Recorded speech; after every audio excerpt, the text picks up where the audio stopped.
ওই অন্ধকার কবরে যখন তোকে আমাকে শুয়াইয়া বিদায় সবাই নিয়ে, এরে কবর সাবধান, এই কবরে নবীর কন্যা ফাতেমাকে রাখতেছি, বেয়াদবি করবি না।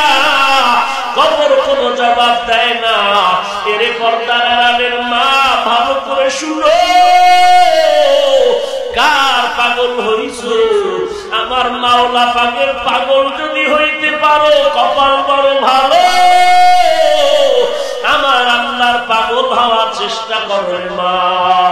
কবরকে ডেকে বলে কবর, এই কবরে কাকে রাখতেছি? হাসান হোসাইনের মা। বেয়াদবি যেন না হয়।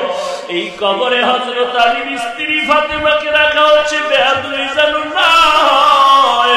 কবর থেকে আওয়াজ আসতেছে, সাবধান। আমি কবর হাসান হোসাইনের পরিচয় চাই না, আমি ফাতেমার পরিচয় চাই না। আমি কবরের পরিচয় হলো নেক আমল। বান্দা যদি নেক আমল নিয়ে আসতে পারো, আমি ভালো ব্যবহার করব।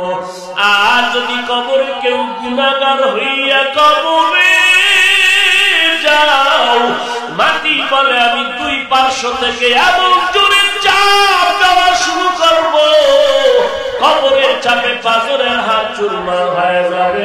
ওরে আল্লাহর বান্দা, একটা না দুইটা না 99টা সাপ কবরে সে বসে যাবে।